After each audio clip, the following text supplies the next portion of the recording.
Halo guys, Assalamualaikum warahmatullahi wabarakatuh. Kembali lagi di channel saya, Diari Bansos. Sahabat YouTube, bagaimana kabarnya hari ini?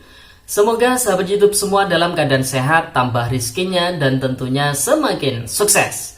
Pada kesempatan kali ini saya akan menginformasikan kepada sahabat YouTube semua tentang 5 program bantuan baru dari Kementerian Sosial Republik Indonesia. Yang nomor 5, bagi yang menerima harus graduasi atau keluar dari bantuan sosial.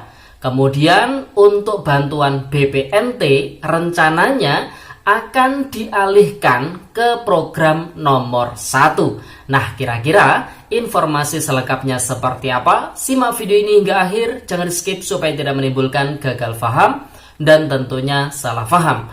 Bagi yang bergabung dan baru kenal dengan channel Diari Bansos ini, saya ucapkan selamat datang dan terima kasih banyak. Saya mohon bantuannya kepada sahabat YouTube semua untuk terus mendukung channel Diari Bansos dengan cara like, share, komen, dan tentunya silakan di subscribe channelnya, aktifkan notifikasi loncengnya, supaya sahabat YouTube semua tidak ketinggalan di video-video terbaru di channel Diari Bansos ini. Dan silahkan di-share ke grup-grup media sosial sahabat YouTube semua apabila video kali ini bermanfaat. Oke, sahabat YouTube, langsung saja saya akan melanjutkan informasinya tentang 5 program bantuan baru dari Kementerian Sosial Republik Indonesia. Yang nomor 5, bagi yang menerima harus graduasi atau keluar dari bantuan sosial. Sedangkan untuk bantuan BPNT rencananya akan dialihkan ke program yang nomor 1. Nah, kira-kira informasi selengkapnya seperti apa? Simak video ini hingga akhir tentunya ya. Nah, sahabat YouTube, sembari kita menunggu proses pencairan Bansos PKH tahap 1 tahun 2023 dan juga Bansos BPNT atau program sembako tahap yang pertama tahun 2023 ini, tentu tidak ada salahnya kita akan menginformasikan terkait dengan program-program baru dari Kementerian Sosial Republik Indonesia yang tentunya di tahun 2023 ini sangat didukung penuh oleh Kementerian Keuangan terkait dengan anggarannya.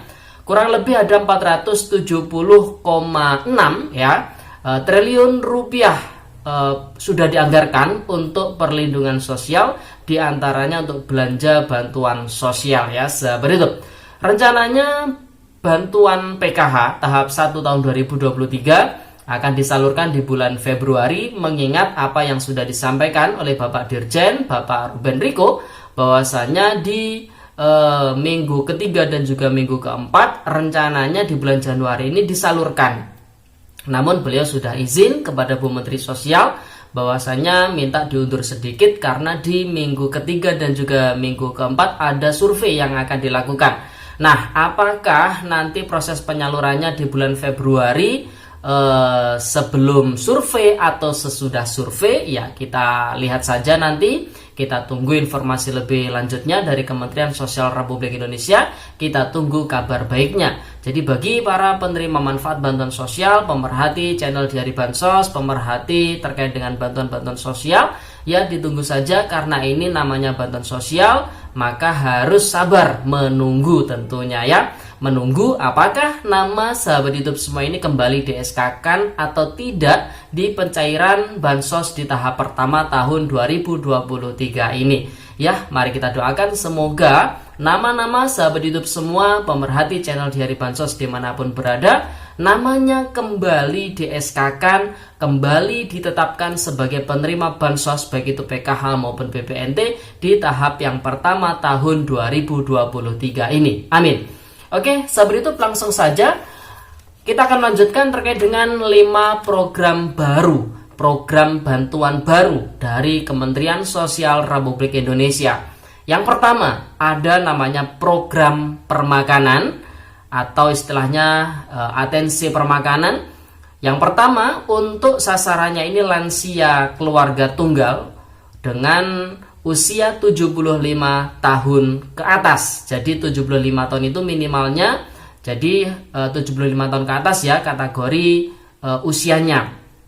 Kemudian syaratnya untuk bansos permakanan atau program permakanan lansia tunggal ini, yang pertama harus tercatat di DTKS si lansia tunggal tersebut. Yang kedua, termasuk benar-benar lansia tunggal dan sudah diverifikasi ataupun diverval oleh pendamping sosial tentunya ya. Kemudian untuk program permakanan ini bantuannya Rp21.000 per harinya dalam bentuk makanan, lauk pauk, dan ada potongan buahnya dan ada air mineralnya ya. Kemudian program yang kedua adalah program permakanan juga, namun sasarannya adalah untuk disabilitas, di mana bantuannya sama, nominalnya Rp21.000 per hari, dan syaratnya harus tercatat di DTKS juga dan sudah diverval oleh pendamping sosial dan memang layak untuk menerima program permakanan ini. Nah, rencananya informasi yang kita dengar bahwasanya untuk usia kategori 75 tahun ke atas dan juga disabilitas ini nantinya, jadi rencananya itu bansos BPNT akan dialihkan ke program permakanan ini. Jadi bagi lansia tunggal usia 75 tahun ke atas, sebelumnya yang bersangkutan menerima bantuan BPNT. Kemudian ada juga disabilitas yang sebelumnya juga menerima bansos BPNT. Nah, rencananya ke depan mereka ini setelah menerima program permakanan, bansos BPNT-nya akan langsung diinkludkan atau dialihkan ke program permakanan ini. Jadi bisa dipahami ya. Jadi itu. Kemudian program baru yang ketiga namanya adalah program Atensi Yatim Piatu. Nah, ini bantuannya adalah Rp200.000 per bulan. Syaratnya tentu harus terdaftar di dalam DTKS, termasuk anak yatim atau piatu atau yatim piatu yang usianya masih di bawah 18 tahun dan kemudian belum pernah menerima bansos yatim piatu di era COVID-19. Dan apabila ada anak yatim atau piatu yang salah satu orang tuanya sudah meninggal sedangkan orang tuanya yang masih hidup ini menikah lagi, maka apabila dia masuk ke dalam penerima program Atensi Yatim Piatu ini, maka bantuannya tidak bisa diberikan. Begitu juga apabila ada anak yatim piatu yang usianya sudah 18 tahun ke atas, maka ini juga tidak bisa menerima bantuan Atensi Yatim Piatu sebesar Rp200.000 per bulan ini ya. Kemudian program yang keempat yang tergolong program bantuan baru dari Kementerian Sosial Republik Indonesia adalah program RST atau Rumah Sejahtera Terpadu dengan nominal bantuan per keluarga penerima manfaatnya mencapai Rp20 juta, di mana anggaran sebesar itu digunakan untuk merenovasi rumah si penerima RST ini supaya layak huni, kemudian penerangan juga semakin terang, kemudian untuk dapurnya juga bagus, maksudnya bagus ini sehat, dapur sehat, kemudian kamar mandinya juga sehat dan juga bersih tentunya ya. Dan apabila program RST ini diterapkan ataupun diterima oleh si penerima manfaat, selain menerima program RST, si penerima RST juga diberi program yang namanya PENA, program Pahlawan Ekonomi Nasional. Ini termasuk program yang kelima ya, sahabat YouTube, di mana bantuan PENA ini, program PENA ini merupakan bantuan modal usaha khusus bagi KPM yang memiliki rintisan usaha, bisa ternak, bisa usaha catering, makanan dan lain sebagainya ya. Dan tentunya bagi yang menerima program PENA ini harus siap yang namanya graduasi atau keluar dari bantuan sosial baik itu PKH maupun BPNT apabila yang bersangkutan ini menerima bantuan PKH ataupun BPNT.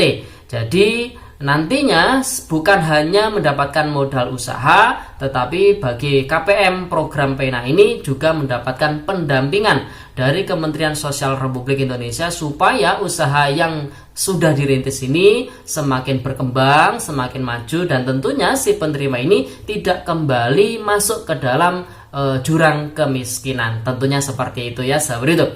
Jadi itu ya 5 program bantuan baru dari Kementerian Sosial Republik Indonesia. Yang pertama adalah program permakanan untuk lansia tunggal usia 75 tahun ke atas. Yang kedua adalah program permakanan untuk disabilitas. Yang ketiga adalah program atensi yatim piatu. Yang keempat adalah program RST, Rumah Sejahtera Terpadu atau bedah rumah ya. Kemudian yang kelima adalah program PENA, Pahlawan Ekonomi Nasional, di mana bantuannya berupa modal usaha dengan nominal bantuan modal usahanya ini bervariatif ya sahabat YouTube. Oke sahabat YouTube, itu informasi yang bisa saya sampaikan pada video kali ini. Semoga videonya bermanfaat dan mari kita doakan semoga bantuan PK dan juga BPNT di tahun 2023 ini untuk tahap yang pertama bisa segera dicairkan. Amin. Oke sahabat YouTube, itu informasinya. Sekian, terima kasih. Salam PKH. Wassalamualaikum warahmatullahi wabarakatuh.